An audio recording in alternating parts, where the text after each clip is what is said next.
listening to Pipebomb Radio.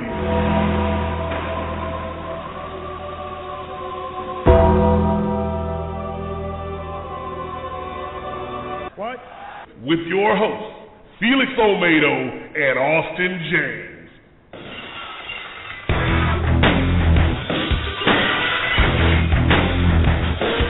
This voice, this is power. In anybody else's hands, this is a microphone. In my hands, it's a pipe bomb.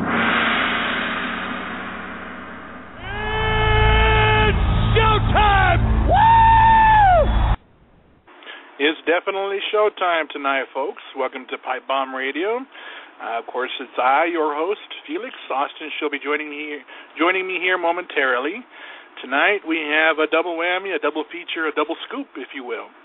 We have the one and only wrestling manager extraordinaire, wrestling announcer, the one and only Sonny Onoo, joining us here momentarily.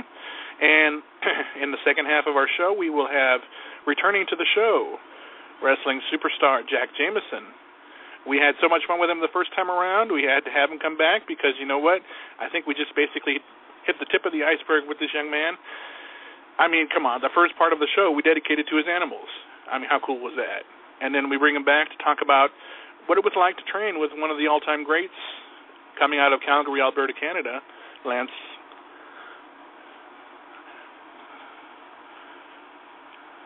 And at this point, what about Raw tonight, this past Monday night? You know, people say it's been a stale lead-up to WrestleMania. At this point, I'm all about seeing it to believe if it was really worth it. I mean, I will be watching on the WWE Network, don't get me wrong, and people complain about the build-up between Brock Lesnar and The Undertaker, that there's really nothing there. I could see what people would think about it and how they would feel about it. I mean, I understand due to, Taker's part-time schedule and, of course, Brock's limited schedule at that, what could really be done with something like this with under 2 weeks left.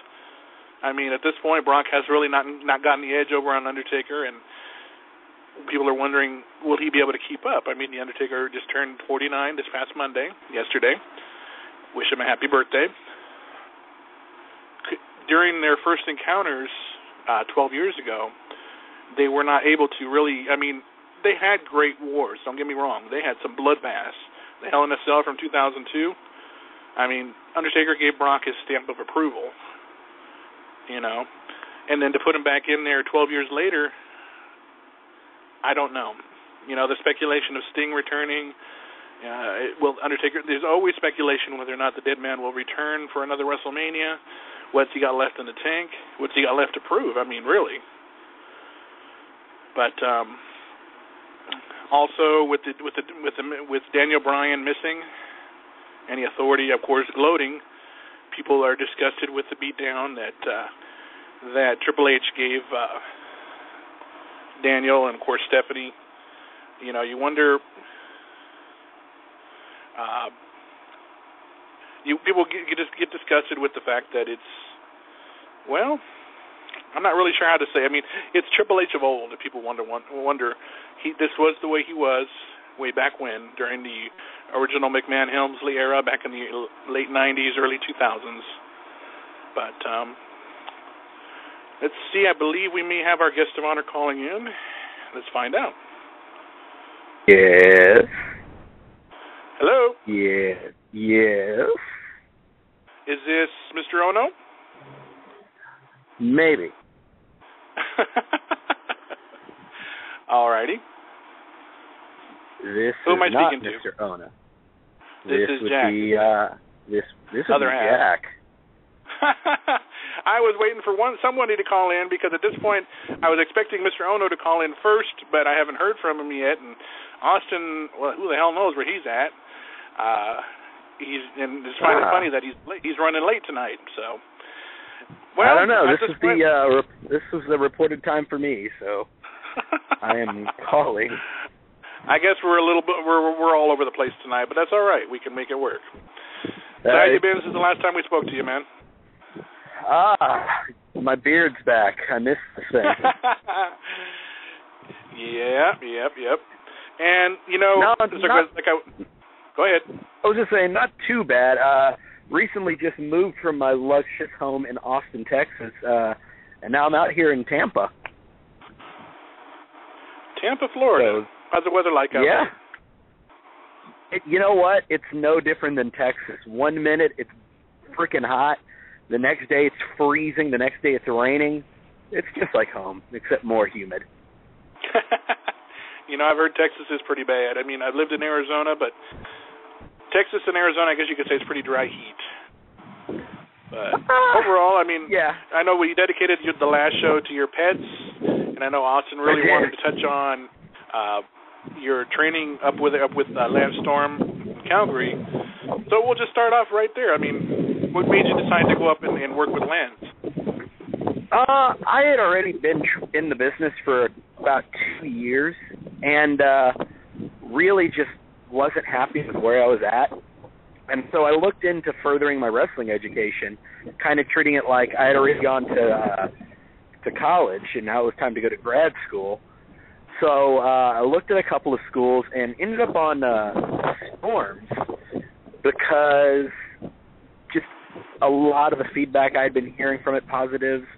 I looked into it on the internet and saw that it was really highly ranked. And, it was literally everything and more that they said. And eventually you made your way out there, and I mean, what was the experience like? With the first day you went into training with Lance, I mean, did you get all what you expected? Were you like, what the hell did I just get myself into? What was your thoughts going in there? I didn't really know what to expect going into it.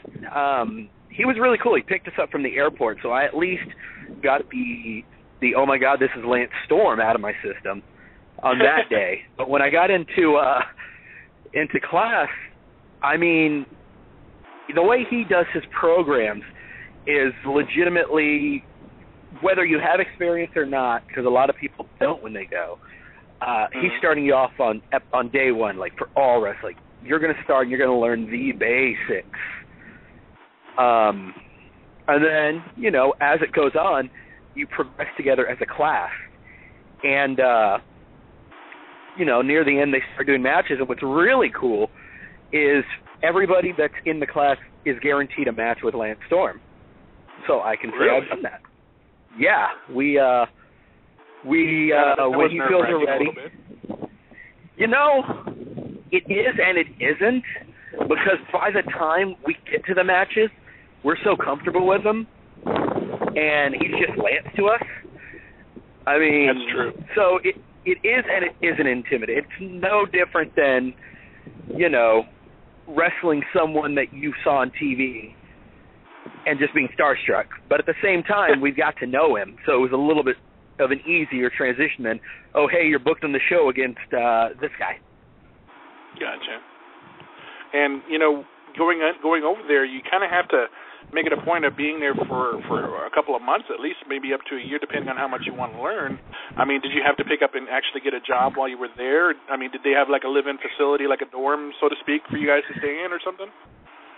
Yeah, what they offer is he has a house, and when you're paying your fees for the school, you know, that is included in the billing, and it's, you know, all bills paid. So we had cable, we had obviously a roof, we had a working refrigerator and shower. So it was basically a 5-6 room house.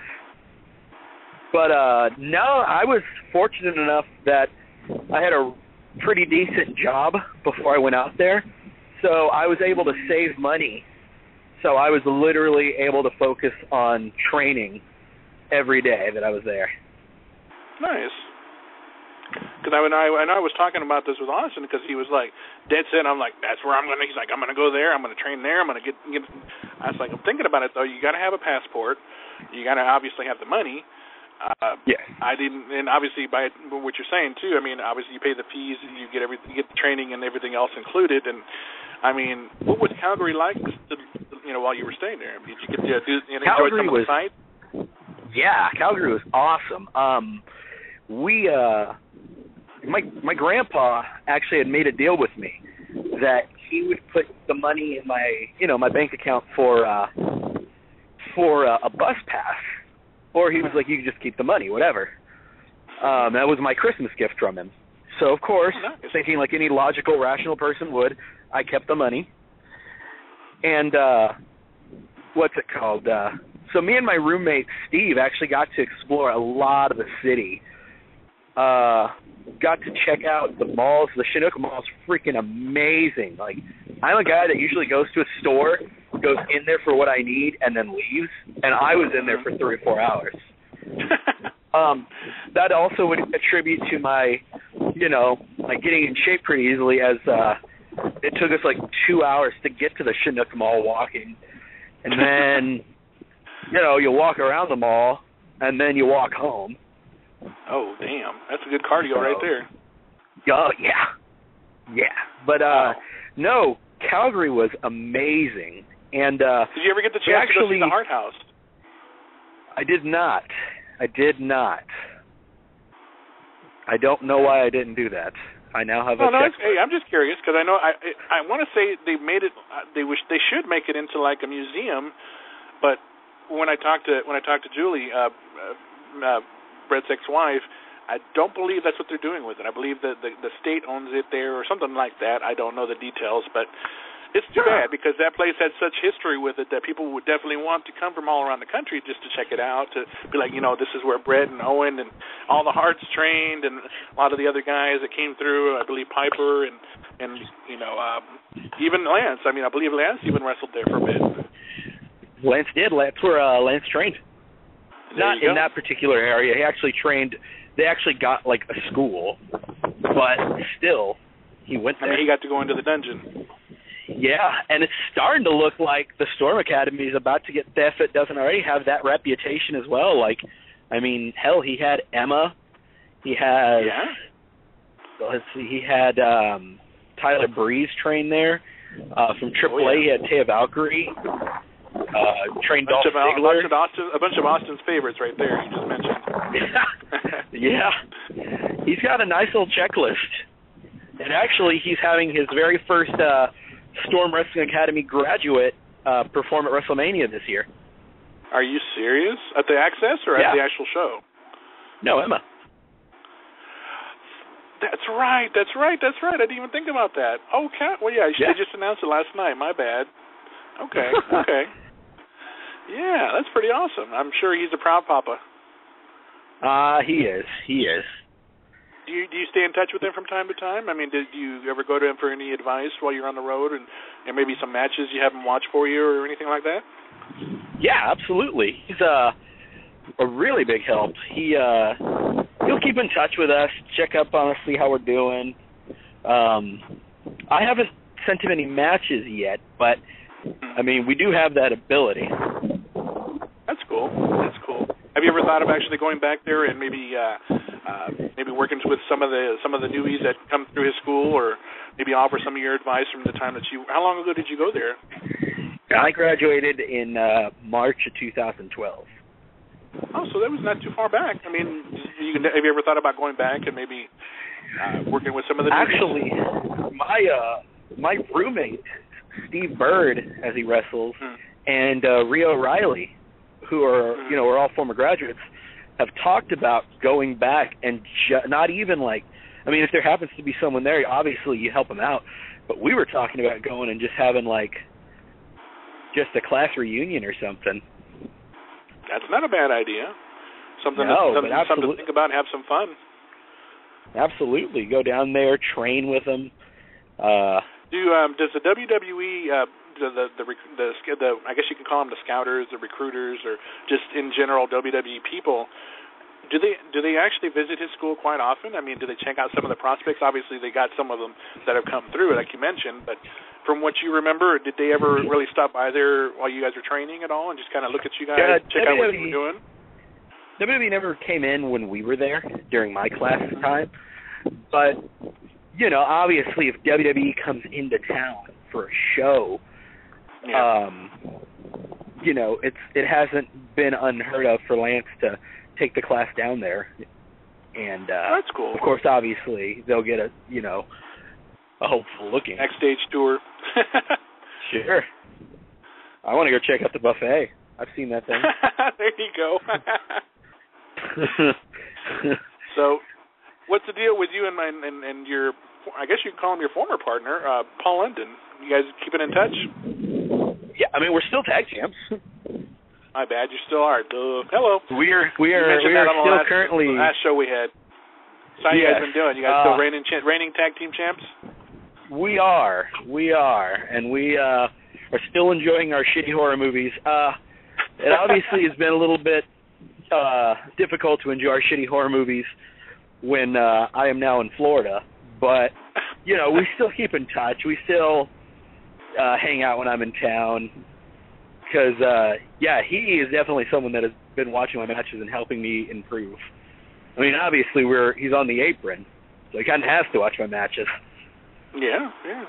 I mean, does he offer you some advice from when you guys are on as well, or when you guys? Let me rephrase my question. Does he offer you guys? Does he offer you any advice when you're on in your matches? Maybe doing your solo matches. If he's looked at any of your past matches, does he maybe you critique your matches at all? Oh, absolutely. He's watched a lot of my singles matches even before we became champion. We went back and watched a bunch of them, and he gave me feedback on how I could grow and what I could do to, make myself stand out, and the little intricacies that obviously I can't catch. He's been able to catch those for me. I want to actually go ahead and give this guy a hard time right now because he's 15 minutes late. Austin. We've been waiting on you. Hey, what's up? I actually wasn't 15 minutes late. That was a figment of your imagination. Whatever. Go ahead and start asking your questions. You've been waiting anxiously to talk to Jack, so go for it. Oh, yeah, definitely. I was going to say, for, Landstorm Wrestling Academy, I wanted to know, in detail, kind of how you got around. Because I know you just going to Texas to, Calgary. You missed out. All of a sudden. You missed out on that part. I think he did mention that. But go ahead. Catch him up, Jack. Catch him up. I mean, I told him about how, why I went to the Storm Academy, what I liked about Calgary, what I've liked about having Paul as a tag partner, and if he's helped me out. So, 3/4 of your questions. Boom! All right, Austin, what you got next? I'm a terrible person. Jesus Christ, I missed out 15 minutes because I'm like, the show is at 10 p.m. I'm like, no, it isn't. It's actually at 9. And then I looked at the clock. I'm like, okay, well, I just screwed myself. So, I admit to that. But anyway, I was gonna say, with the Landstorm Wrestling Academy, I was actually reading a bit about Chris Jericho's book, the Undisputed. I can't remember the entire name of the title, but anyway, he was actually saying that Lance Storm is the only guy that he trusted to bring him when he came back to that return that he did a few, like 6 or 7 years ago. And the only guy that actually trusted him to actually get him in ring shape.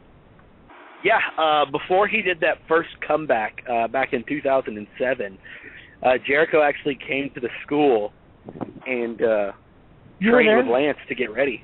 No, I wasn't there. I wouldn't come for 4 or 5 more years. Oh, okay. So never mind then. I wish I was there. You told me. Yeah, and he's the only guy that actually trusted him. So I mean, if he's the only guy that trusted, like Chris Jericho trusted to get him in ring shape, he's definitely the guy that anybody needs to go to in order to become a professional wrestler. Because I mean, that kind of gives you a pedigree, above any other people. Person or wrestler. It does. Because you seen by Lance Storm. Which was? Yeah, I mean, it does. I mean, I like to explain to people, when you're going to wrestling schools, that it's no different from, from going to actual university. Sure, some people are going to have to go to a community college. Some people are going to get to go to Harvard. Does that necessarily mean if you go to a community college you're not going to make it in this world? No. But obviously you're going to get different outlooks depending on the prestige of the school you go to. Because when people see, if you were trained by, Stu Hart, and they hear that from, just saying for example, they're kind of have a little bit of favor over you specifically Because you're trained by Stu Hart, and if you're trained by a guy, like with Lance Storm, that kind of brings on, I don't know, more opportunity. It definitely doesn't hurt. It definitely doesn't hurt to have in my back pocket.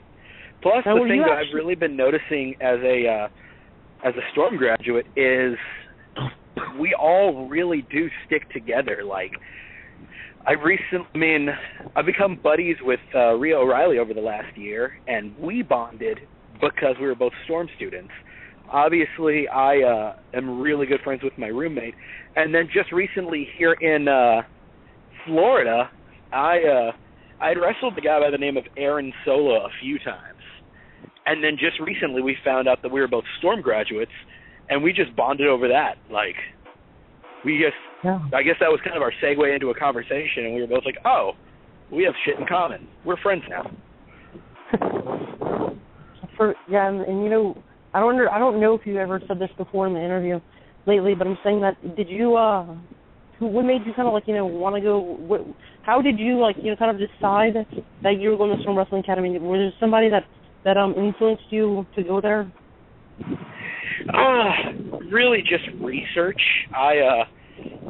When I first started getting into the business, one of the guys that really took me under his wing, Seven, who wrestled out of Oklahoma, I was just, venting to him one day about really just wanting to better myself in the wrestling schools, and that I wasn't happy with where I was. So he mentioned going to the Storm Academy. So I researched it, compared it to a couple of the other schools, and it just seemed like the right fit. Like, I checked out the Dudley School.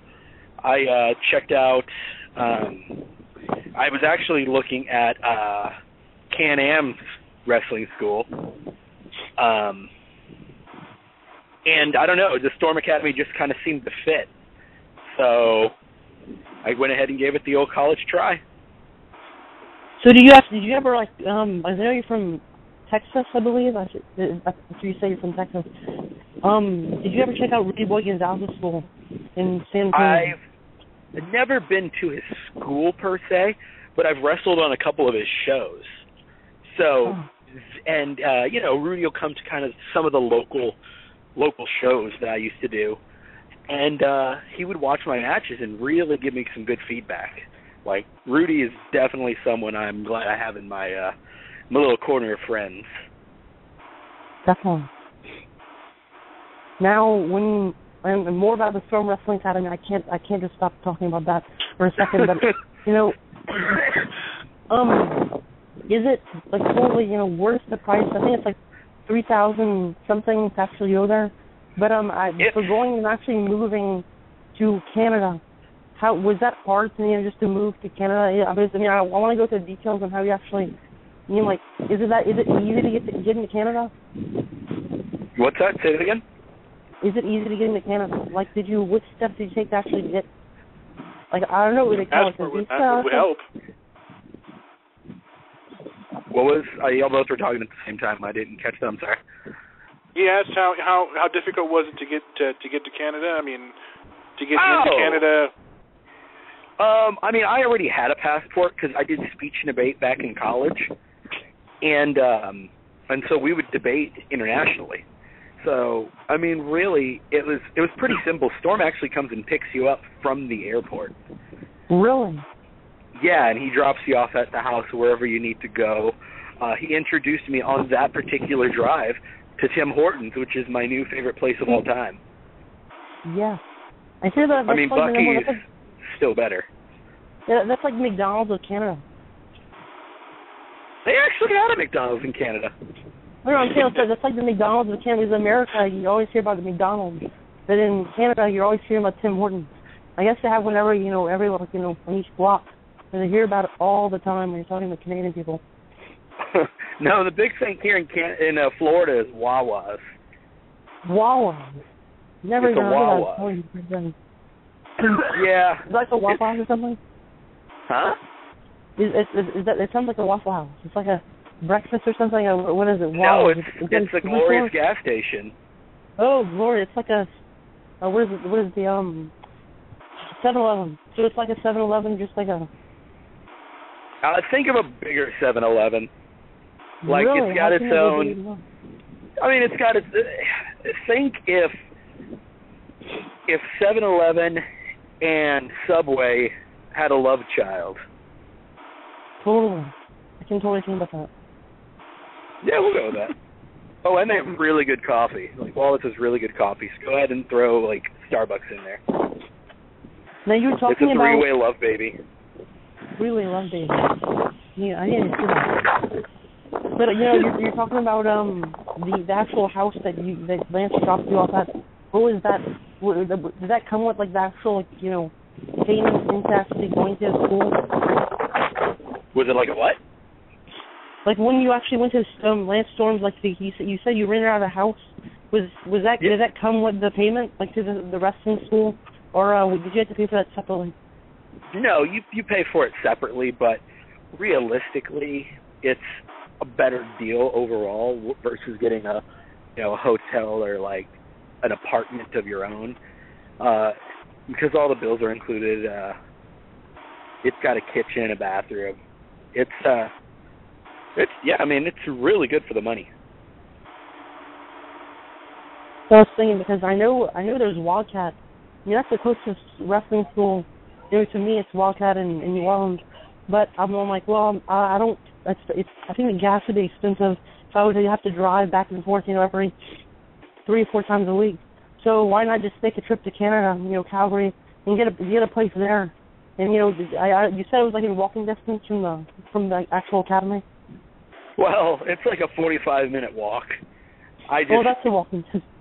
I was very much looking for cardio. Oh my God, it was so freaking cold there that like my eyelashes would my eyes would tear up, and then it was so cold that my tears like froze my eyelashes. So the entire time I'm walking, I have to like crinkle my freaking eyelashes just so they don't stick together. You prepared for that, Austin? I'm not even going to lie to y'all. I never drank coffee, like, at all until I moved to Canada because it was so cold. Not like at all? Like you weren't interested in drinking coffee before? Or is that just like I love the smell of it, but I never drank it. Like, I don't know. It just... The idea of drinking coffee was disgusting to me. It must have been really cool if you decided to change something in your life to drink coffee in Canada. Because I think Canada is it's in my soul. I don't know. It's like it's a place that I think that's in. I don't know. I think that's where my heart is in Canada. I don't know why. I mean, I have some family up there in Toronto, but I mean, I don't know. I want to be in Canada. It just seems like a grand old place. I mean, I want to go back. I loved it. That's usually whenever I run into a Storm Academy graduate, what we'll typically chat about is wanting to go back to Calgary. Because, like, this place was so great that, like, because we obviously, like I told you, me and my roommate walked everywhere. We literally had to cross a highway, and the people on the highway legit came to a stop so we could cross. And not just once, like, every time. Were you like, so that was every single time you actually went to the academy, you walked every single time? Yes. And then halfway through it, we started getting comfortable with our classmates, not even halfway, to the point that they would start driving us there. But we would typically try and walk there, to get the cardio. But obviously, if it was too cold, like freezing cold, Lance would come and pick us up. So cool. Like, how was it like sharing a car with Lance Storm? I don't know. I mean, to me, being a fan of his, I don't know what I would do. I mean, I don't think I would freak out above, of anything, But I just, being in Lance Storm's presence would be like, Jesus Christ, it's Lance Storm. Hey, Jack, tell them about what would come at the end of your training working with Lance. What you guys would end up having to do is that'd be like your final test, so to speak. Oh, yeah, everybody in the school is guaranteed a match with Lance Storm. Really? Did you get tape or something? Is it, or you can't video it? What? We videoed it. Just go back and study it. Wow, that's awesome. So you had a match with Lance Storm. It's pretty cool. I have. And there's a guy. Lancey. And there's Emma, who's actually went on. She was a Lance Storm graduate, and also Tyler Breeze from NXT. Emma's in the main roster, and Tyler Breeze is. I think he's pretty close to getting that job done, because I mean those are two guys and girls that are awesome. But do you have any plans on eventually, going or having the aspirations to be in WWE? Absolutely. I mean, if you're in this business and that's not a goal of yours, like, I mean, it's not bad. It's just one of those, like, I would love to be able to make a living at this, and that's definitely the main way. But right now, like, I have little goals. Like, I have stepping stool goals. Like, my first goal was to get trained at the academy, so I did that. When I got back, there was this promotion that was really big in Texas, still is. But, there was ACW. So my next goal was to get booked there. Then, the next stepping stone was getting bookings out of state consistently. So it's all stepping stones. I mean, one of the next stepping stones was international travel, and I got that when I wrestled in England. So, I mean, obviously the end of this stepping stone row is going to the WWE, but we'll you take seem this like a person that would. You seem like a person that would, have a job at WWE. Just the way, I don't know, your personality is like a personality that would fit like so perfectly in WWE. You look like a character, That's what I think. I mean, you look like a character. It's the beard. Exactly, it's the beard. I'm not just saying that. I'm not saying this to disrespect anybody, but the beard, even wrestlers like Daniel Bryan, for example, like a prime example. If he would take off that beard, the fans would still love him. But I don't think he would be on top as he is right now, because I think it's a very marketable, system of thinking you just have a beard. That's perfect. And if you take it off, I don't know what you're gonna have. I'm not gonna lie to you. I think I've had the beard for about a year and a half, but back in December, this group at ACW called The Business wanted me and Paul to give them a rematch at ACW's biggest show of the year, GBA. And, we'd already beaten them, so we told them no. And after the match we had, I was jumped by them. They handcuffed me to the ropes and then proceeded to shave my beard off. And what was crazy was, like, people were literally screaming in the crowd. Like, no, like, they were screaming. It was hilarious. But no lie, I did not recognize myself in the mirror for 2 days.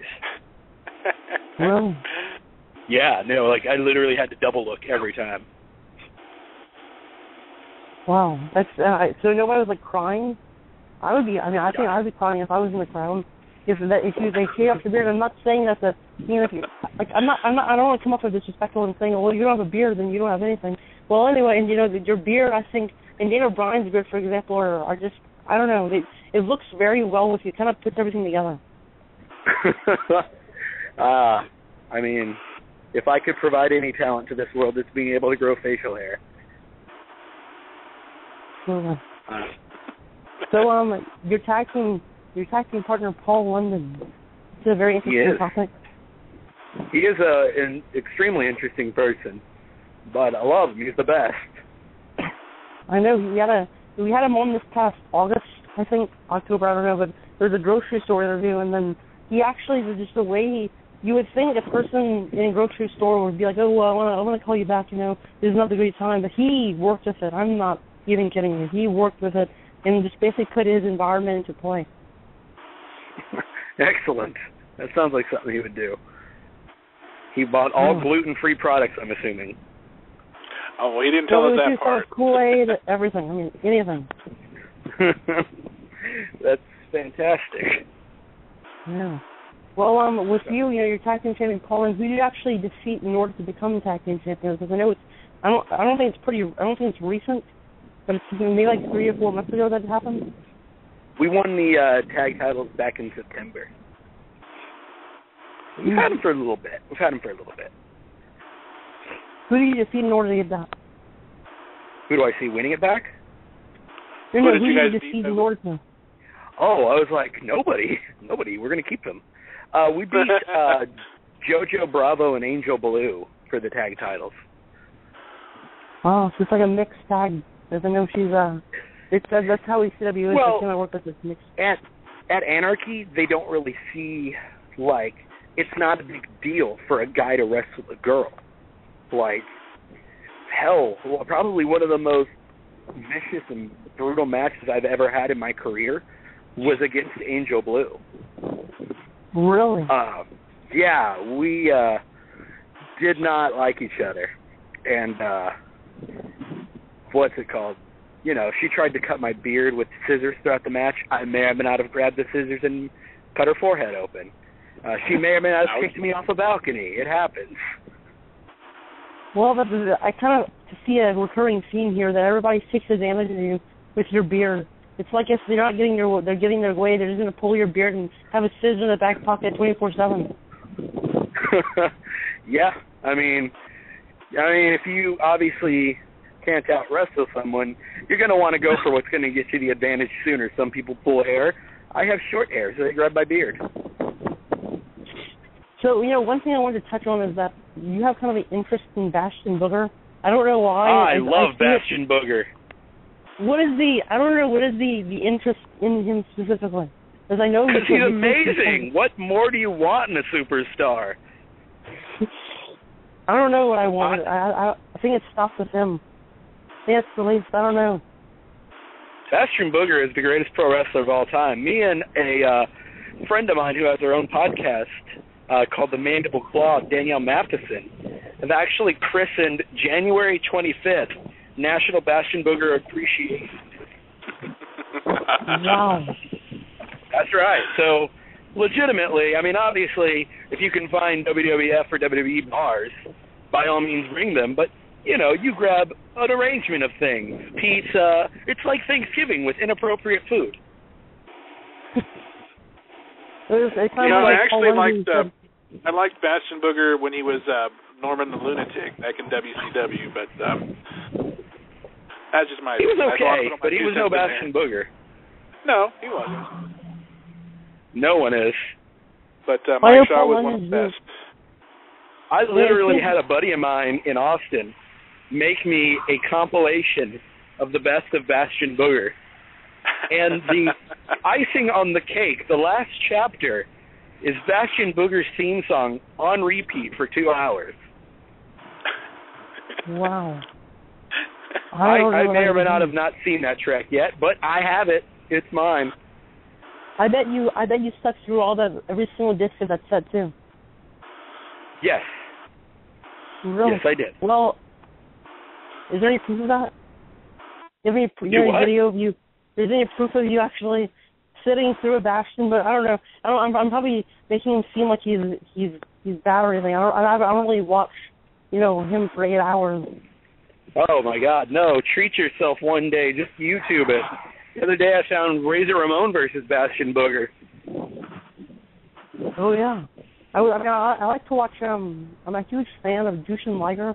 Like a few days ago, and I'm hoping to get in the mail soon. Is his mask? Because I'm like, well, if you're a fan of luchador guys or anybody with a mask on, a wrestler, I think you need to cement your fan legacy by buying his mask. So I bought it with the hair. Nice. Yeah. Jushin Liger is the man. Yeah, I love him so much. I thought I think is the place to go when you want because they have 8 disc sets full, of wrestlers, whatever.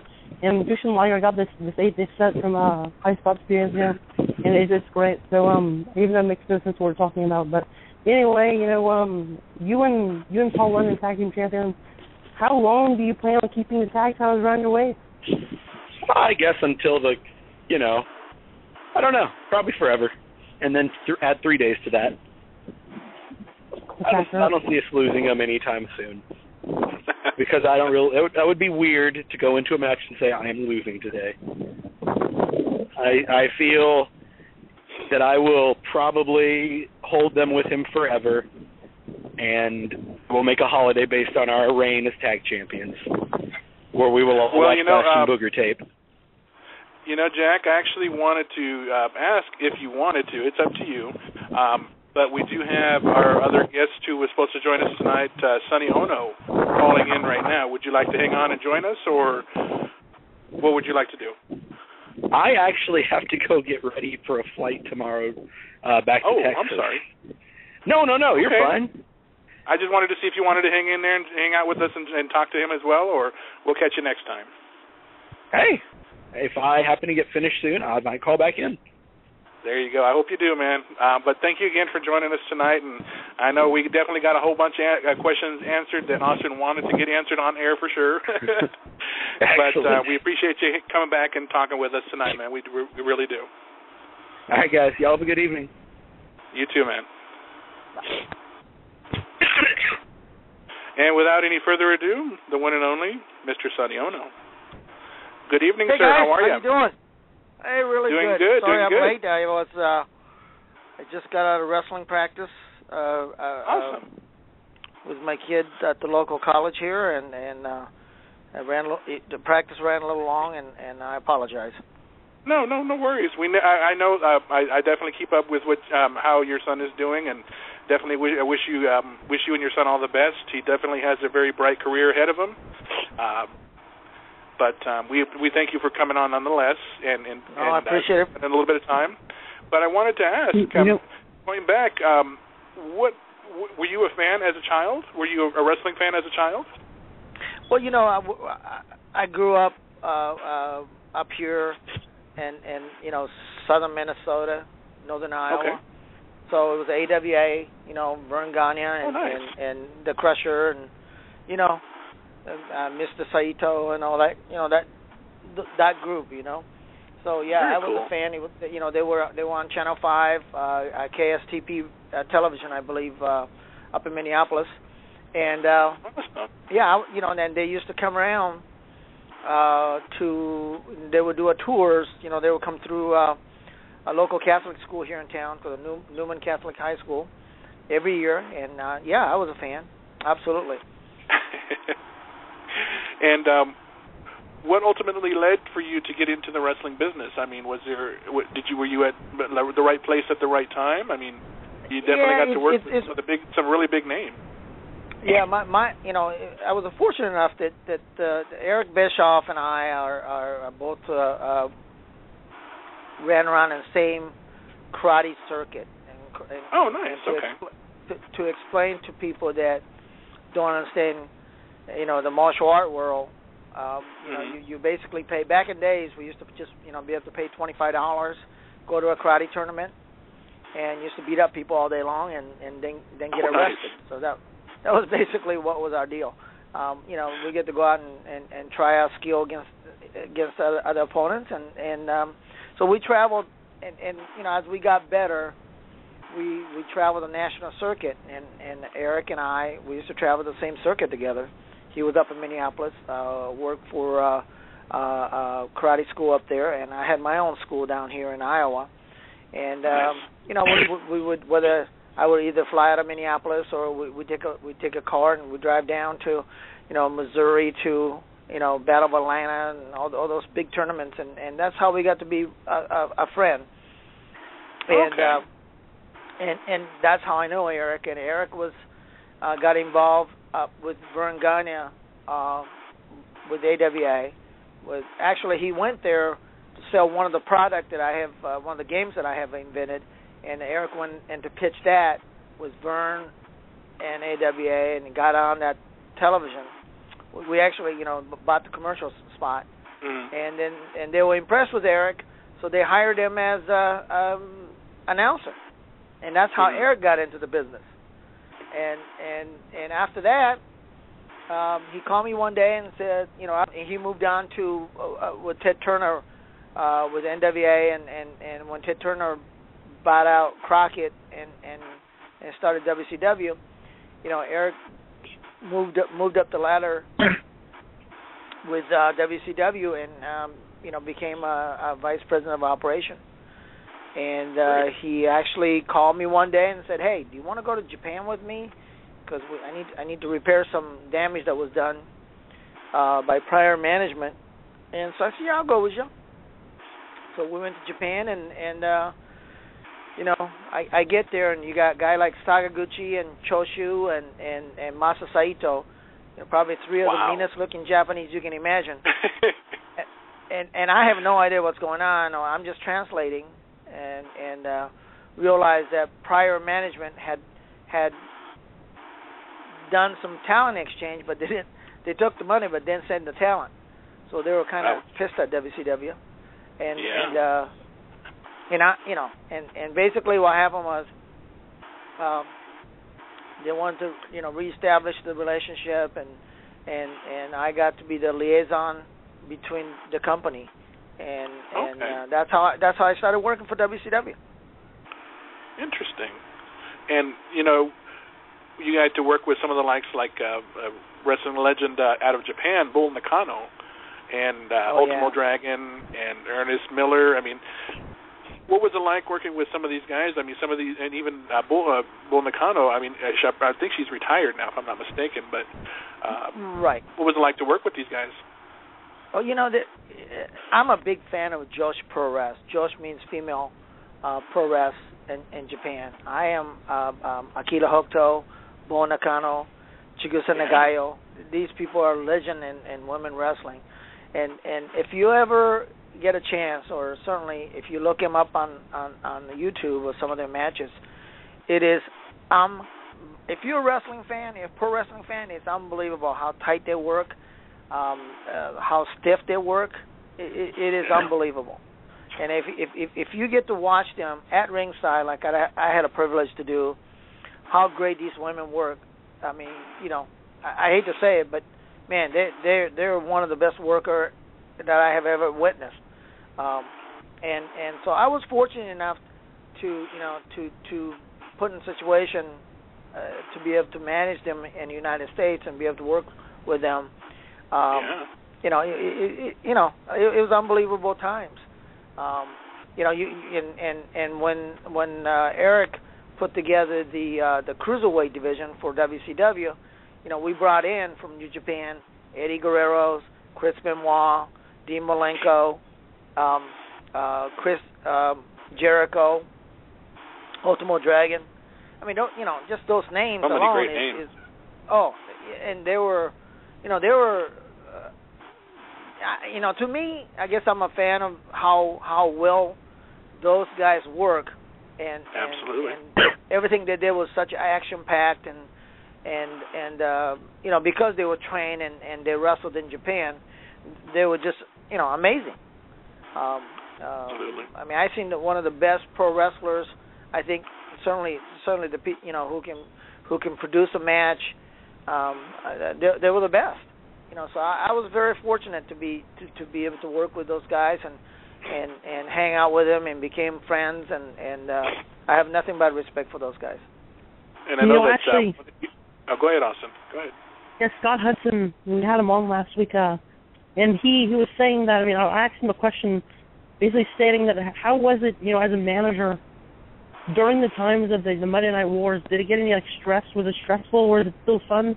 Did it kind of decline a little bit in your, I don't know, the normal exciting feeling of the night, No, I mean, I think we were putting out there the product. I think, many times we were not in the main storyline because the big name had the storyline going into pay-per-view.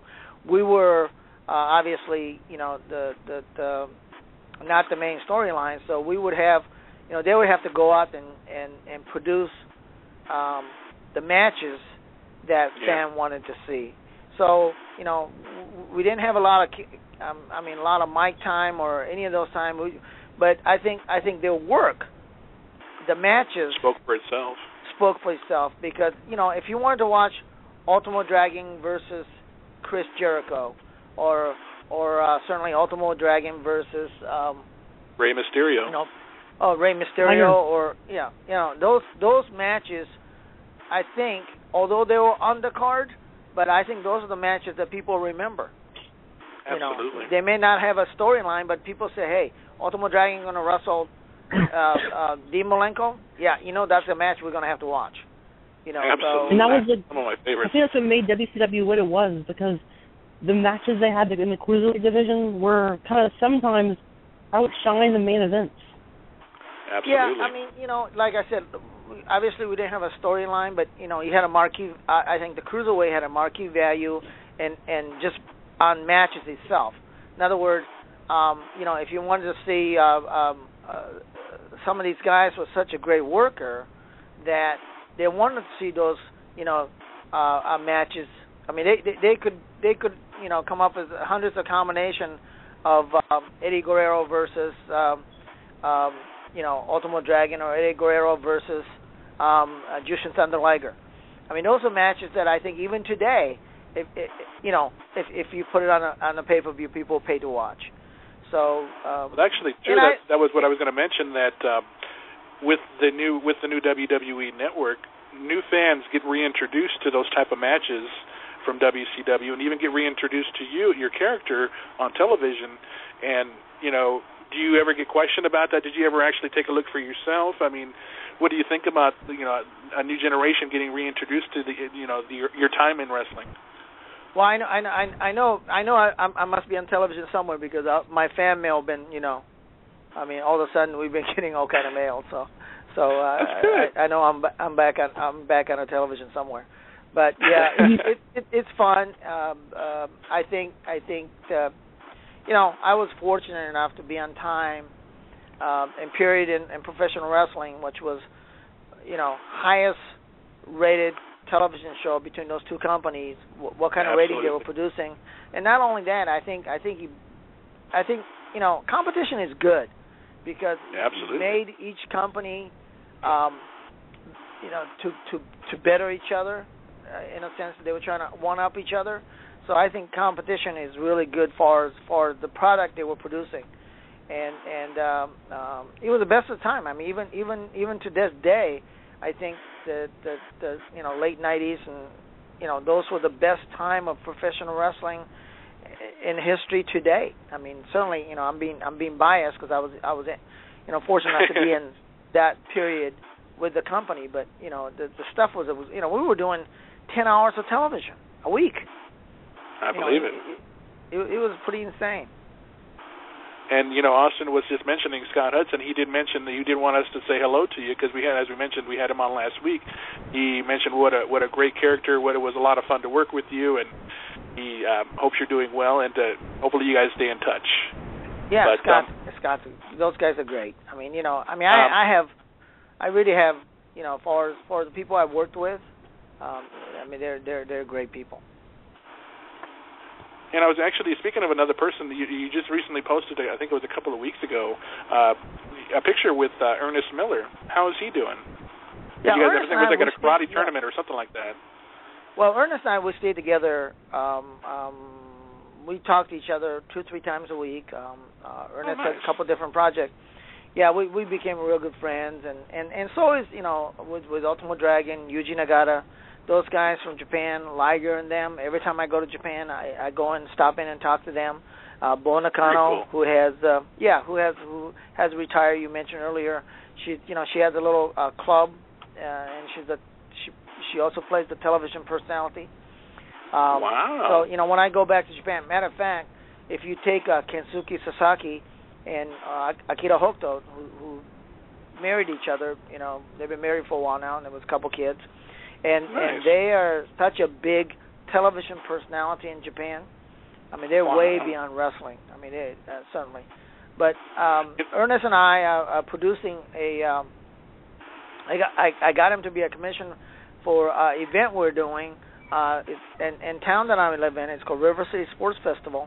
And what we're doing is, we have a wrestling tournament, karate tournament, dance team competition, cool. adult softball, archery, 3-on-3 basketball, powerlifting. And what we're doing is we rented out the whole local college on May 10th, or actually 9th through the 11th, actually. It's a 3-day event. And we're probably going to have about 2,000 athletes come in from all over, and they'll compete for their respective championship. And at night, with all those fans being there and all those athletes being there, Ernest says, well, let's put together a wrestling show. So we're bringing in some people that we called in some favors and bringing in some people from cool. TNA, WWE, WCW, and I can tell you the former Nitro girl, Shay, she'll be there. Very cool. Ernest Miller, Dan Severn. There's matter of fact, I just booked Garrett Bischoff from TNA. Very cool. Eric's son. So we're bringing a bunch of people in, and we're actually having a pretty good show.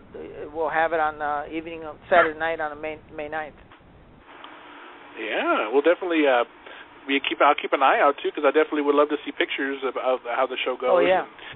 And wanted to talk to you about the success of your son. He's reached quite an achievement in the amateur wrestling background. I mean, is he aspire to go maybe to the Olympics, or is that something he's going to do? Or yeah, I think every kid certainly. He won the 126 pound, the big school 3A, in the state of Iowa. He went. This is a proud dad talking. So. But he went undefeated this year. He was never taken down this year, and he won the state title. Finishing was I think 46-0 this season. And now what's great about it is that obviously every kid, every wrestler would aspire to wrestle in the Olympics. But right now the best thing the dad's going on for me is that he's getting some great offer from a lot of the great colleges. And the cost of the college these days, I'm dancing, and yes, and with all the scholarship offers. So it's great for me, and it's really funny because his name is Kaz, K-A-Z, and I didn't name him after Kaz Hayashi, but although his middle name is Akira. And that's came from Akira Hokuto, really. Very cool. Yeah, and so he's doing really well, and thank you for mentioning him. And no problem, because I look over the pictures, and he's leading quite an amazing young career for himself, and to see him follow in maybe the likes of guys like Kurt Angle or even a Brock Lesnar, NCAA champions, and even an Olympic gold medalist. I could definitely see that in his future, the way he's going. Yeah, Brock was good enough to send him a T-shirt, and that's cool. Yeah, and doing a state tournament, all the TNA wrestlers, including Kurt Angle, has tweeted him, and so it was really cool. A lot of professional wrestlers. He probably had a more pro wrestler cheering for him than probably any other kid in the country. Hey, that's cool. They're still fans. Oh yeah. I'm sorry, Austin, did I interrupt you? Go ahead. No worries. You're actually one of the main guys actually negotiated the deals between the New Japan guys to actually go into WCW. How is the process like? You can explain that. Well, I will tell you, it was one of the best time, because after we established a talent exchange program, and you got to remember, we were doing, like I said earlier, 10 hours of television, up to 10 hours of television. Yeah. So we needed talent. I mean, we needed wrestlers, and it was ideal to bring such a great wrestlers, the name wrestlers that certainly they're big star in Japan, but and all they need to be is have a platform to be exposed in the United States, because everybody knows the Great Muta, but I got to introduce Chono, Kanemoto, Jushin Thunder Liger, Masa Saito, a lot of those guys got to come here, and then we brought in people like Nakanishi, and he was with the company for a while with us. And of course, Yuji Nagata, he's been their IWGP champion for the last few years now. So yeah, I mean, that's what's so great about it, is that I got to work with those people. I got to be friend with them. They're still my friends. I was very fortunate, and really there was never really any kind of stress or anything. They're so kind, and they're all, certainly grateful. I'm grateful that they give this, the guy who didn't know a lot about wrestling business, and taught me the business, but I will tell you this, the WCW had such a great managers like Jimmy Hart and as such. Even Bobby Heenan. Bobby was one of the best. I mean, and of course, so those guys would set me aside and goes, hey, do this or try this. This will work for you. So they were great. I mean, they were such a great mentor, helping me. And such a young kid, a green kid who didn't know anything about a business, and I got to tell you, those guys are just wonderful. Would you ever consider doing like a Legends reunion show, or even going, or do you still do anything like that? Maybe meet with some of your old friends and sign autographs for fans?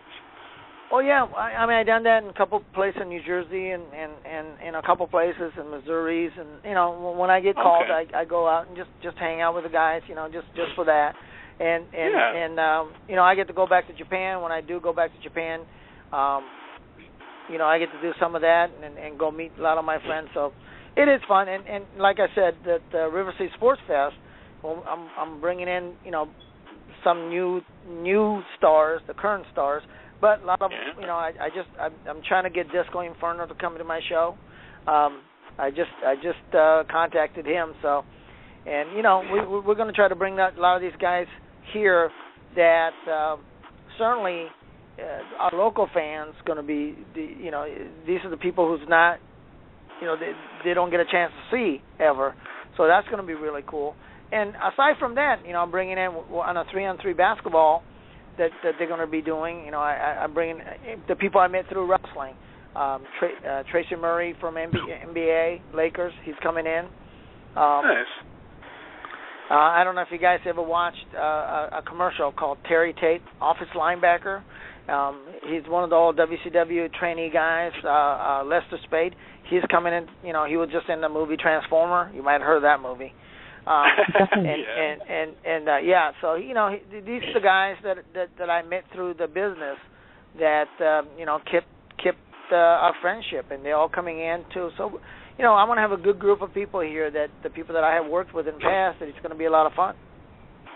If you ever actually had the opportunity, I mean, let's just put it out there. Let's say TNA reaches out to you, says, Mr. Onoo, would you consider coming back for a couple of weeks and coming back on the road and work with some of the new guys that they've got from Japan coming over from the Great Muda's organization? Would you ever consider coming out of retirement? Oh, absolutely. I mean, and Eric Bischoff still works there. And I say his son, Garrett Bischoff. Yeah. I mean, I believe he does. I could be wrong, but I haven't seen him for a while, but I believe he still works for the company. Of course, Hulk went back to WWE, so I not that I know any of those guys' contract or anything, but understood. I mean, I still have a lot of contact there, and people who's in office and front office, and those guys are still the people I know. So certainly, I have no, and that's one of the things, not to try to get back on television, but I would wish that because the product is going global, and certainly, obviously one of the first places they reach out is Japan, and such amazing talent. And they have such amazing talent, correct? And I think what happened to me in a sense is that all those Japanese talent that came over here, none of them spoke English, so they needed a mouthpiece. I mean, that's basically how I got on initially. My role changed as Ernest and I were both in martial arts, so I got to manage him. I like you. You guys are definitely entertaining on TV to watch. You and I. And I think people really understood that. Certainly, Ernest Miller doesn't need a mouthpiece. But I was his sidekick. You know what I mean? And we had a lot of fun doing what we did. I tell you what, it was one of the best time doing the things we got to do on Saturday night TV taping with Ernest. It's one of the fun time. We would create a scenario like when Prince Ikea was wrestling Ernest, and I said, "Can we go out and do some stuff?" And they said, "Yeah, go out, go." You know, they can always, because it was a pre-taped show, so I would go out in the ring and I would tell Ernest that, "Hey, guess who we got?" And I would tell Ernest that we got Prince here. You know, Prince, the Purple Rain, Prince. and I would start singing with my broken English, you know, Purple Rain. And of course, it's kind of, a joke on, me not knowing, expecting the Prince to show up, not knowing Prince Ikea, and he would come in. Then, we do that one week, and next week there was a great wrestler named Al Green. Yeah, I remember him. Al Green had the same name. Al Green was also a singer. Yes, he was. Let's get together. So we do the same routine. I say, hey, sorry about the Prince last week, but for sure we got Al Green this week. And I would get on and start singing about let's get together. And of course, Al Green would run in and do the thing. And, we were allowed to do stuff like that and have a lot of fun. So that's cool. So we had a great time. Definitely some memories you can look back on and smile about and just laugh because you just had so much fun. I'm sorry, Austin. Absolutely. Go ahead. I was going to say, going back to New Japan, how is it, because I've noticed this with guys like Chris Benoit, Eddie Guerrero, William Regal, for example, who've gone from one place and then they went to Japan to train, and then they're kind of get really good. Like, I don't know, it's something about Japan that the wrestlers that go there they're trained to be some of the best, because I haven't seen like the guys I just talked about, William Regal, Eddie Guerrero, Chris Benoit are some of the best to ever walk in a wrestling ring. What do you think makes Japan a stomping ground for wrestlers that want to, really become one of the best? Well, I think it's discipline. But I think the difference is a format. Now you got to remember, when you go wrestle in Japanese show, even their television show, is they don't format their wrestling to fit television. It's a wrestling match, so they're not they're not taking a break when they go to commercial. It's a stiff, tough wrestling match. A couple things you better be in shape and you better know what you're doing out there, and I think that's why their skill level gets better. So by the time when they come to the United States and have a match, it's usually action-packed, unbelievable, 20-minute, 30-minute, 40-minute match, which they don't get to do it here because of its format, because of the television format. Some of the matches, I remember Ultimo Dragon or Dean Malenko would have a match, and they would have a great match, but match gets cut off in 7.5 minutes. So it's hard to showcase their talent in 7.5 minutes, and so those are the things that I think that's the primary difference between how the format of their show is, and to answer your question, that's why I think they get better. I think that's why they're better wrestlers. That training regimen you're talking about, I know there's a New Japan Wrestling Dojo. Have you ever actually got a chance to visit? Oh, yeah. I've been to their dojo. There was Antonio Inoki actually had a wrestling dojo, and he may still have, but there was one in California when Inoki was still involved with New Japan. But, I've been to New Japan Dojo many times. So I've actually seen, some of the part of the training regimen, and it's really, I think you have to be a special type of person in order to actually, endure this stuff that they go through. But the training in Japan for women wrestling, men's wrestling, it's phenomenal. Those guys they're great athletes. They're in great shape. They're great athletes. I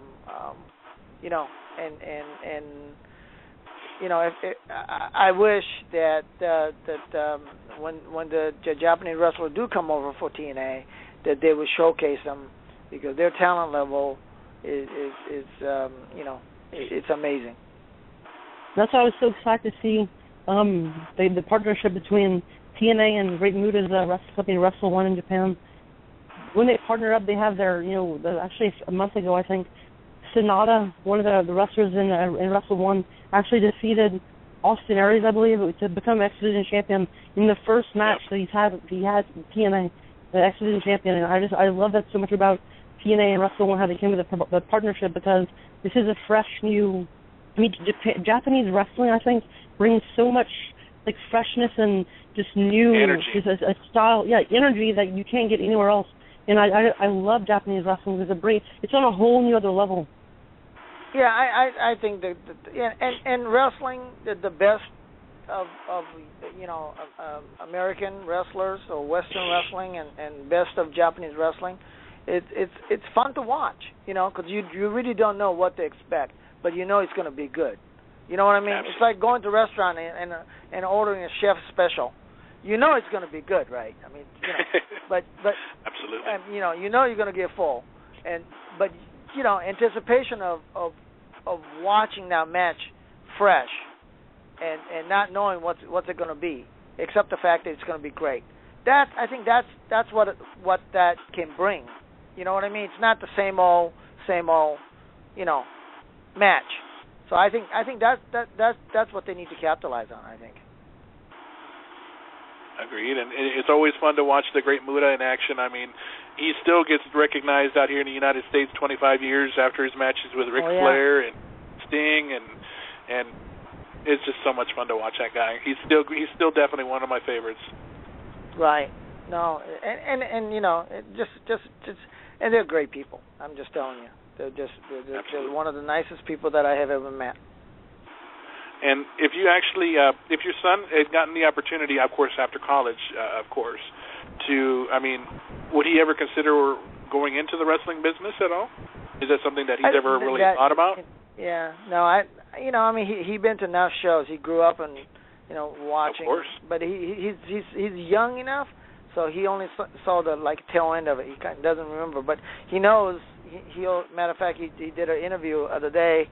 And talking about how our house, how he was living at home with Dad being a manager of professional wrestling, and he said I just remember a lot of these big guys coming over and hanging out with us. They were always sitting on our couch. From I had a Steve McMichael and Deborah and Eric Bischoff here at my house watching Super Bowl. I had a Chono, Muta, Ultimo Dragon having dinner in my house. I mean, I had a Yuji Nagata stay here for about a week, and so a lot of fun memories, and they're friends. So my boys remember some of that. So now, speaking. Well, I just had a quick question, Austin. I'm sorry. Yeah. Did you, during your time in wrestling, Mr. Onoo, did you ever really follow the dirt sheets, the wrestling websites at all? Not a lot, really, because my job was taking care of the Japanese guys when they came over, making sure that, the business they wanted to conduct, whether there was merchandise or talent exchange, make sure the guy gets there and make sure that, and that kind of thing. And as far as I was having so much fun, and like I said, didn't I really was a care fan. for none of that other stuff. Nah, because it really didn't matter. You're right. None of those really matter. I knew the product that my wrestlers that I was with was doing was so good. I mean, half the time, I would amaze that. I mean, the guy didn't break his neck. I would go, oh my God. It was they were so tight at their work. It was amazing. So, Austin, I'm sorry, you had a question? Well, yeah, I was going to say that your son, with the martial arts background that he has, I think if you actually eventually had any interest in actually becoming a professional wrestler and kind of do a crossover and kind of mix a little bit of martial arts and professional wrestling, I think he can really make a mark, because I've heard from everybody that I talked to about your son that he is really one hell of an athlete. And just I think if he ever made a crossover between that he'll be extremely successful at what he does. Well, thank you. And I, you know, who knows what he'll do, but he'll have a lot of opportunities. So I appreciate that.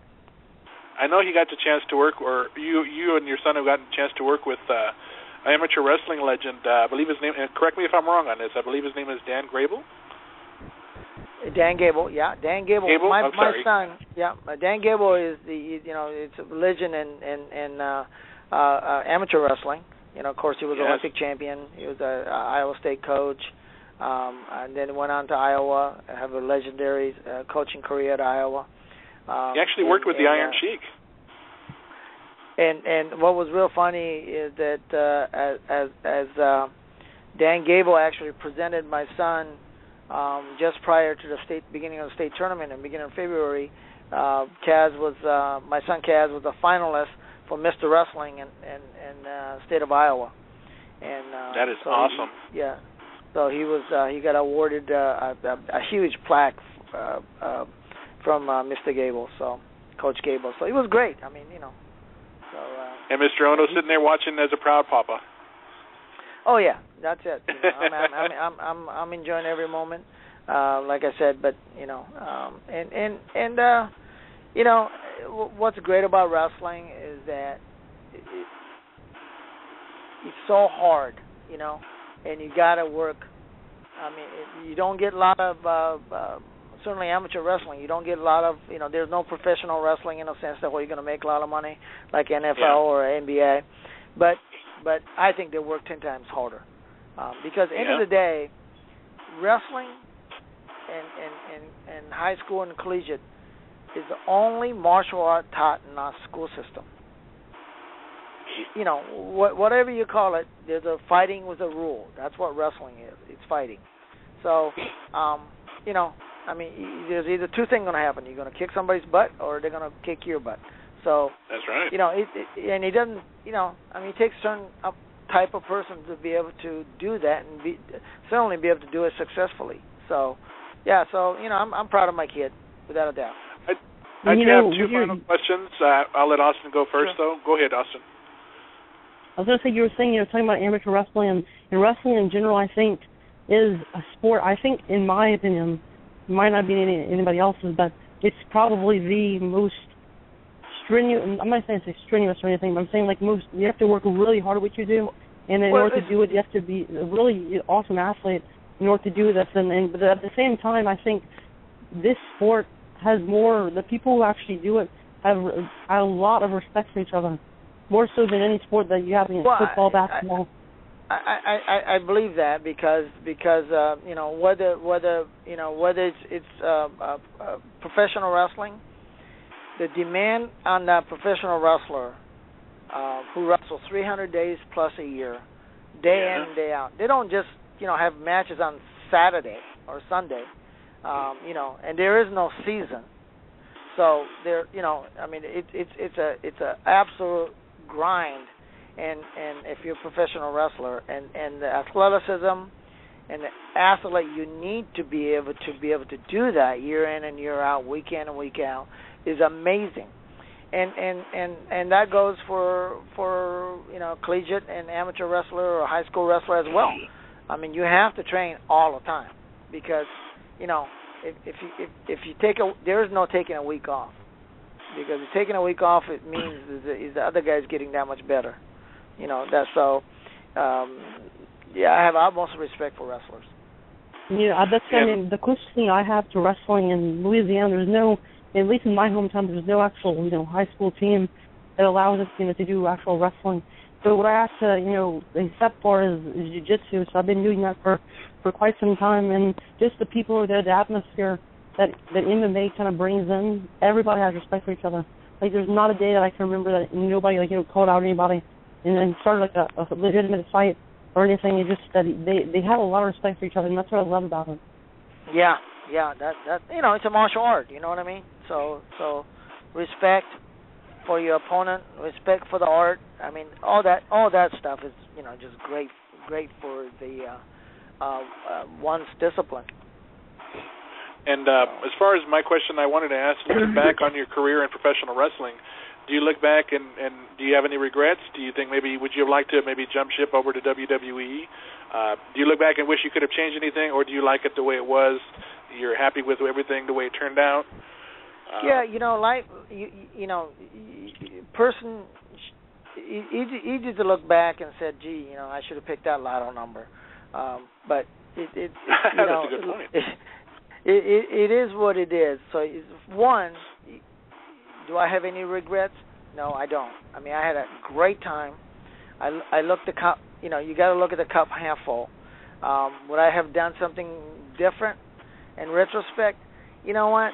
There's no use going there because you can't change anything to begin with. Very true. But did I have a great time? Absolutely. Did I got to meet and go places that I would never had a chance to go? I mean, I went to North Korea for God's sake, and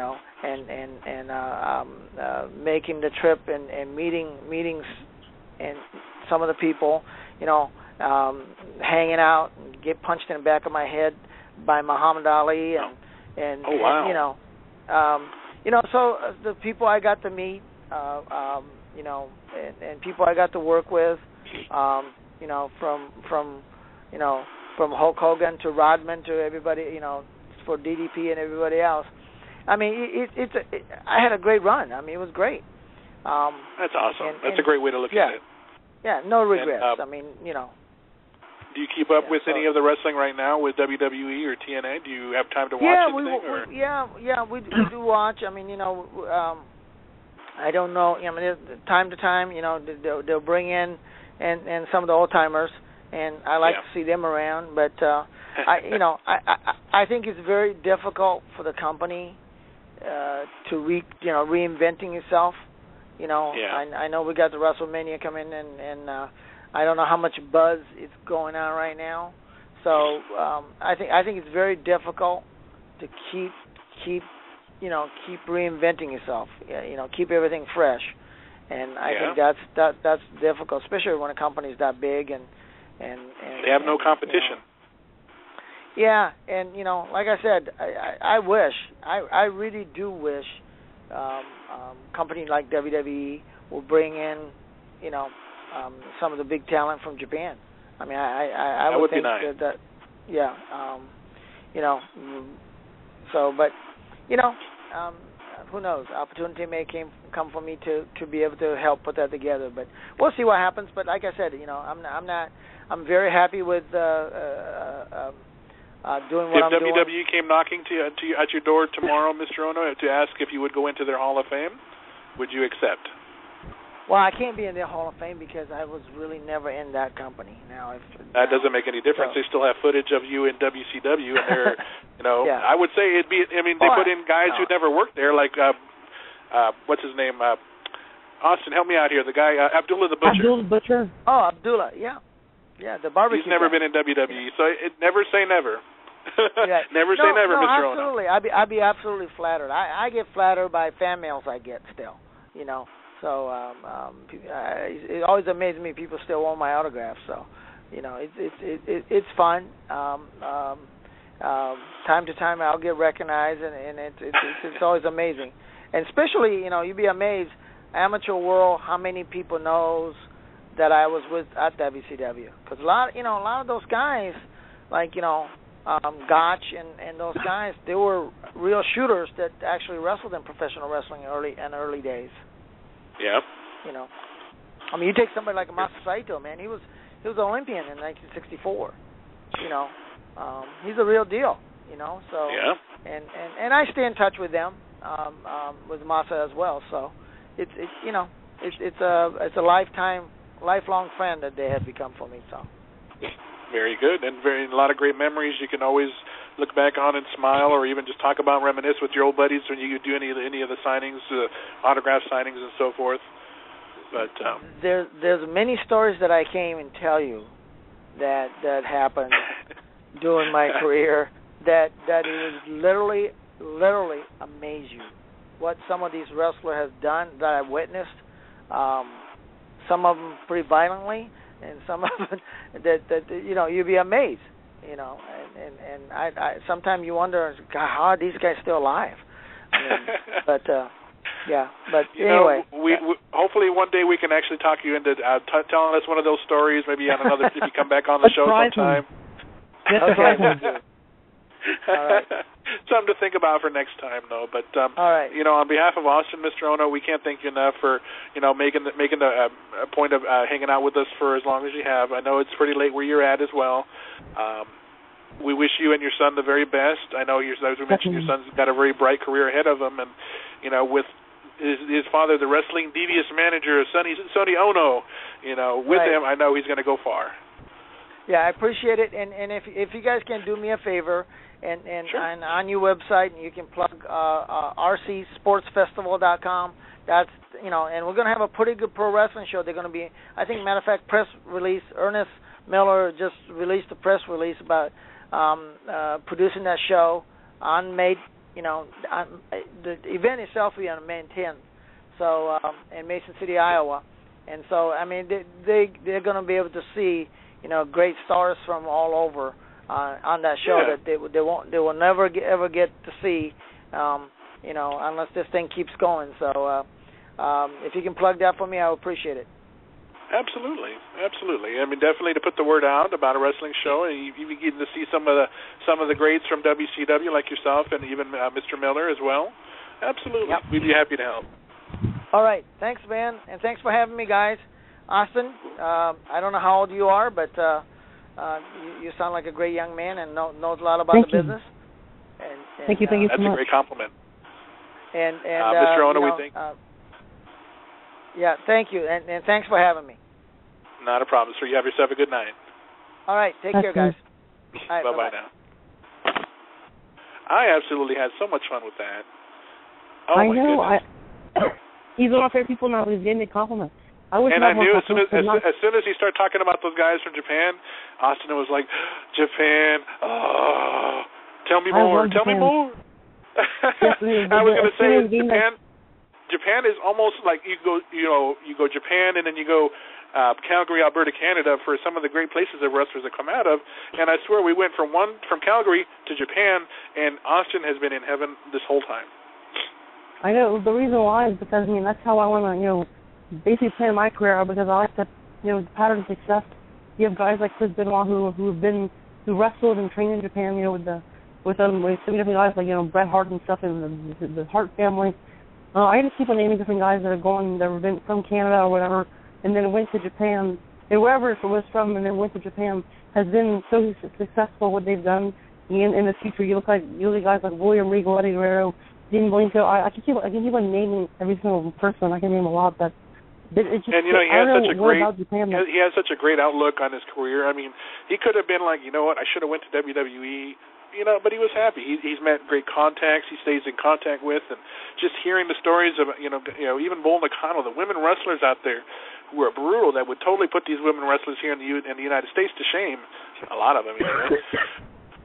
But if it wasn't for him, we might not have seen, you know, the matches that happened in the cruiserweight division between the Japanese wrestlers, and if it wasn't for him specifically, because I don't know who else was involved in. He was something that Eric Bischoff put him to do, to be the contact to set up, you know, to reset up the trust in Japan after, you know, like you said, him and Eric flew down there to fix everything that would, I guess, prior management had screwed up. So, him and Eric were really the ones that brought over these guys from Japan, from Mexico, from all over the world, really. And the fact that Sonny's got a great sense of humor about this, and even joking and saying, you know, he's got the real Prince, you know, Purple Rain or Al Green, you know, and it's like, that's just awesome. I can imagine what kind of fun him and Ernest Miller would have together. Those two are such characters themselves. Mm-hmm. I can't even imagine how much fun they would have. And I was just watching Sonny Onoo last week. I was going to tell him about. He was on I think the Bash of the Beach. They played it last week on a Wednesday, I believe. He was actually on that show on WWE Network. I was going to mention that he was on.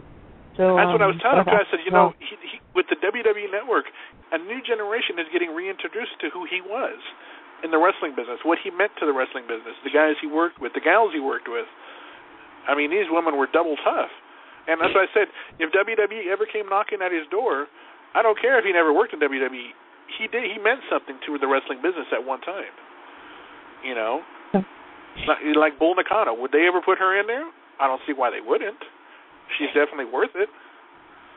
You know, even the Great Muta, just to name a few. He's responsible. I think Sonny would be a great addition to the Hall of Fame. I just don't know if Vince would ever do it anytime soon. But Sonny basically did his job, did it really well, because if it wasn't for him, like I said earlier, we might not have seen some of the matches that took place in the Cruiserweight division that made WCW what it was. And that's why I love WCW, and now, going back, there's so many matches you can point out that have been just phenomenal. And sometimes, like I said, sometimes you can outshine the main event itself. And if you watch some of those matches, like Dean Malenko, Eddie Guerrero, Chris Benoit, Eddie Guerrero, just different scenarios you can put each other in. It just there was always good, Absolutely. Overall, I have to say, we hope to have a great double feature, and I don't think we disappointed tonight. Jack is always quite the character, and I was hoping he would call back, because I know he knows who Sonny Onoo is. I wanted to see if I can get them both on together and see what kind of fun we could have, but I feel bad for Jack. I told him I felt bad for him, because I'm like, I don't want to I'm not controlling the show or anything, but I didn't want to kick him off that like that. I wasn't trying to either, but he and I had already been talking for a while, and I didn't want to make Mr. Onoo wait either, because technically he was the one. Mr. Onoo was supposed to start the show, but he obviously was running late, and then Jack actually called in, and I was like, all right, well, screw it, let's just go this way. Well, I believe actually, I thought we advertised it as Jack was going to be on first, and then Tony was going to be on. That's something that you understood, but that's not something we had agreed on. That's something we needed. We'll discuss later. You should have told me. I thought I did, which apparently you misunderstood me, but that's okay. Like I said, we're not going to talk about this on the air, dang it. I have to kill you on the air now. Well, no, I can go for hours. But anyway, I was actually going to talk about one time last night. Something actually ticked me off. I don't know if you watched Raw last night, but guess who has a match at WrestleMania? Well, is in a match at WrestleMania. Ryback? Well, not just them, but Eva Marie has a match at WrestleMania. Who? Eva Marie. Exactly, huh? Who? Another thing, actually, it's not going to be Ryback. They're going to be in a match, but they're going to be in a four-way title match announced title main event WrestleMania between the Usos just for the tag team titles. The Usos versus Ryback versus Los Matadors versus who else is the last tag team? I can't remember the last. Oh, the Real Americans. Was this announced on main event tonight? Yeah, they announced that on main event. Usos versus. Oh, see, I missed that part. Usos versus the Real Americans versus Los Matadors versus Ryback for WrestleMania for the tag titles. Well, that's kind of crappy, but you know what? It makes it a little bit more interesting. And it's only obvious that if you're going to put the Los Matadors on WrestleMania, with obviously Primo's father being inducted into the Hall of Fame, it only makes sense. Definitely. And just one thing about WrestleMania 30, I think this year most of the roster is actually going to be on the card, which is pretty cool to see. That this year everybody's kind of getting their opportunity. And they're kind of making it one big hurrah for the 30th anniversary. So you got to imagine what kind of other surprises are going to happen. You got the Andre the Giant Battle Royal. That's definitely a huge thing for the guys. Yeah. And I wish they kind of would have organized things better what they have, because just announcing things out of the blue doesn't make any sense to think any of that. But look, if you've seen the tag team division, at least in the start of this year, have been off the charts. I was hoping to see the Usos in a really built tag team match for WrestleMania, but obviously that didn't happen. But another match that's actually happening was announced on Raw last night. It's going to be between the Shield versus the New Age Outlaws and Kane, which is that just happened. I was surprised. I mean, I'm so excited to see the New Age Outlaws. Coming the way they've been building it up, but I have a feeling though the match is gonna be. We're gonna be talking about that match at WrestleMania. I have a feeling, and I'm just going with this feeling. We'll talk about this more on Saturday, but I have a feeling that the Shield, Seth Rollins and Dean Ambrose are going to turn on Roman Reigns. I just have a feeling. Happen too. And then but we'll Roman see where Reigns that goes. Going to obviously get his push, because his ginormous push that he deserves, I think, because I'm not saying Seth and Dean don't, but obviously I think you can point this out as well. That Roman Reigns is a superstar. And he's a champion that he just looks like a champion. He really carries himself really well. You know, I see. I mean, I've always said this. No matter what, I've watched Dean and Seth so many years before they actually arrived in WWE. But Roman is the guy that's going to go on to do some really legendary things in his career. And that's not to fight the other guys at all, but I think you can point out the same thing too. He just has it. You know, that's very true. He's coming from the Samoan family who have produced so many champions from that family dynasty. You know, wow. But speaking of one wow to another, you know, we start off the new month, the month of April, with two legendary figures that happen to be mentioned tonight. One of them actually, April 1st. We will have returning to the show Ken Shamrock, UFC legend, Hall of Famer, WWE. I could call him that. Why not? Shoot, it's our show. WWE legend. And then that Wednesday night, as was mentioned tonight, Dan Severn, who's working with Sonny for his little program he's got coming up in May, will be coming to the show Wednesday night. I cannot wait to talk about to talk to those two guys because. I mean, especially Ken Shamrock, because since last summer when we talked to him, he's actually the main inspiration, actually, me starting in jiu-jitsu, and I cannot wait to tell him how everything's been going, because, I mean, I've came up with the phrase, what would Shamrock do? And he's done a lot. If you actually look at it, he's probably one of the most successful people to ever live. Yeah. Most can't argue that, really, I mean, because he's already proven it. Whatever world he's gotten into, he's always been successful in it. Will he get another run in wrestling? Only time will tell. I mean, if there's money there, which a lot of the fans believe there is, eventually, whether it be Vince or Triple H, will have to realize that it's worth it to bring him in, even if it's one last run at WrestleMania or leading into WrestleMania or something.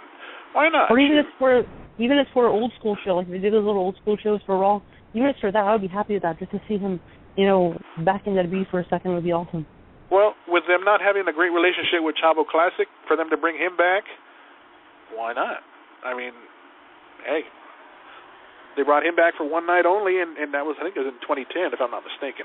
I think Chavo was still with the company still. Anyways, anything can happen. I swear, you know, obviously with Vince and Hogan having their off-again, on-again relationship, Hogan's come back many times over the years. Why not? You know? But we've got our one last hurrah, one last show, the last of the Saturday Night Slam. Jesus Christ. The end of an era. Oh, my God. Coming to an end this Saturday night. And we'll be touching on a few things leading into WrestleMania. We'll be talking about the week in Raw. We'll have a few surprises in store that I have planned. I haven't told Austin about that, but he'll see. What are they? I'm not telling you. Right, I can hide some things from you, too. You hide things from me. Really? So I don't think so. I might be able to find out. I might be able to break the code with them before Saturday. But, I mean, I'm going to be honest with you. I mean, I've had fun with the show the year that I've been doing it, you know, the year and a half that I've been doing the actual show. I've had fun. But at the same time, oh, my gosh, you're just one of the most annoying people I've ever had to talk to on hours on end at a time. Jesus. Because you and Zach together, Dylan, oh, my God, I'm not even started. Okay. Well, if you don't show up, then we'll have more fun. But either way. Oh, no, I'll show up because all my millions of fans want me to show up because they send me roses every single day. That's why I have a full mailbox. That has vines growing out of it. See, now, for Sonny Onoo, I believe millions of fans. For Austin James, I don't know about that. You're probably right. That's right. I said that. Even Jack Jameson gets millions of probably fan mail more than you do. That's right, I said it. Maybe. And he said he's got a better beard than you do. I don't even have one, but I mean, there might be a start. I don't know. But I think you're still too young. You're still too young. Like Daniel Bryan and Jack Jameson are already ahead of me by miles, so I don't think I'm going to. Yes, but they're also much older than you are as well. But you know what, though? You got given one of the greatest compliments you could be given by one of the greats in the business, Sonny Onoo. Well, that was gave you really credit cool. for your knowledge in wrestling. That's why he's one of my favorite people now because he said that. Because I mean, not many people like me. I'm so bad. I don't even like myself. I mean, for him to actually say that was pretty cool because I mean, I'm being my age. People are like, oh well, he's almost 17 years old and he sounds like he doesn't know much. But I'm like, okay, well, kid. maybe he'll listen. He's just some punk ass kid that don't know nothing. Yep, that's probably the case. But I can tell you a lot about. I mean, stuff. You know, it's funny because I have conversations with people that are way older than me, and still keep up and even go further than me with that. So I mean, it's pretty cool. I mean, I just like to. And maybe you should call into one of those Pro Wrestling Historical Society shows when Jimmy and Greg, or even Jimmy and Mr. Kent are on talking, and just kind of chit chat with them. I'm sure they'd love it. No, I said I know a lot. I didn't mean I knew a whole entire library. Well, you can test their knowledge. Why not? I'm sure they'd welcome it. Test their knowledge. Is I going to be entering? I don't know. Can you hang with them? Is a question. Wait, what you said? Could you hang with them? Oh, I can hang with them. Could you hang with them as far as testing them and seeing what their knowledge is on topics that you would know that maybe they may know? Obviously, they would. Maybe they've forgotten already or something. No, I can hang. I can definitely hang with them. They might be hanging me by the end of the show, or I might just be hanging myself because I always want to hang you by the end of the show anyway. So good one. But that's why I felt all these months and stuff, especially with Zach. Oh my gosh. If I would have if I could have actually had a landline and went through that landline and actually strangled him, I would. Same with you and Dylan. Oh my gosh, I have to tie myself usually to shows. That's why you didn't hear me much. Dylan barely talked. Zach was just as bad, but he's never there to back up his words. So how would we know? Yes, I went there. I had to go there. It doesn't matter if anybody talks. I just I don't like many people anyway. So you can you don't have to say anything if you're not talking. I probably don't like you either. There's a chance. I'm just a really bad guy, so. You know what? We're gonna wrap things up tonight. We got our last ride of Saturday Night Slam coming up, the 1st of April, with some big, huge stars coming back. One coming back, and the other for the first time ever on Pipebomb Radio. The one and only, the Beast, Dan Severn. Severn, not like Severn. Paul Heyman. What? You say like Paul Heyman. You know how he says Brock Lesnar's name? He's like. But this is not Brock Lesnar. This is the Beast, Dan Severn. Wait, hold on. Just one more thing. Did you watch Raw last night? Did I what? Did you watch Raw last night? You asked me that question already. Yes, I did. Well, at the end, it was towards the end with Brock Lesnar. He was trying to get Undertaker out. So I don't know if you noticed about Brock Lesnar. Anytime he screams, he basically goes high like 5 different octaves, and octaves above his voice. He's like, let's get this start. I can't even do it like him. But I don't know if you noticed that about him. He's just hilarious how he just starts. He screams. What I think happened last night between these two is more mind games on the Undertaker's part to get into the mind of Brock Lesnar, to help him kind of spook him out a little bit, so to speak. When they faced each other 12 years ago, it wasn't the dead man; it was more the biker man. This will be fun to watch. The Undertaker is the only guy that freaks me out continuously because I have no clue how he wasn't in the casket. They close it. 5 minutes later, he pops out. That's pretty freaky. He has special powers. That's you know, when he had that thing, when he was facing Diesel back at WrestleMania 12, they have him come out and Diesel looks and sees himself in the casket. That was creepy. Same thing with the Ortons when he did that to the Ortons a few years later, to see their own bodies in a casket. Ay caramba. Yeah, that's a pretty cool Undertaker because I don't think you're ever gonna see another guy like the Undertaker who can do all that stuff and make electricity come out in an arena. Like, how is that possible? Electricity, just a lightning bolt out of the left corner of the screen, just there. I don't know how it happens, but Undertaker can do it. So maybe we'll talk to him later and see how he does it. There you go. Maybe he'll be a guest on a future episode of Pipebomb Radio. Maybe it'll be when Austin when Austin is no longer part of the show. Now that'll be years away from now, but we'll see. Because Austin has plans of his own. I have plans of my own. We'll see where they go. Yep, Felix is actually planning on starting his own bakery and flower garden, florist. Flower garden. You know, saying it's pretty cool. You know, it's pretty great dreams. You know. Okay, Austin. I know you have to go now, so please go away. That's only Saturday Night Slam. That's my favorite Saturday Night Slam since I don't have any time on Saturdays. You know. But you know, I guess why am I talking? I shouldn't be talking right now. Continue. You're supposed to say your catchphrase. I was figuring you were going to say it for me. But actually, speaking of his catchphrase, it's kind of a little topic quiz here, or whatever. I don't know what you want to say. His things from Saved by the Bell. I just found that out on Christmas morning. Pop quiz, hotshot. When I say good night, Austin, you still sit there and wait for me to say good night, or do you actually hang up on your own? Sometimes I do. It depends how I feel. Keep your feet on the ground, folks, and keep reaching for the stars. Good night, everybody. Good night, Austin.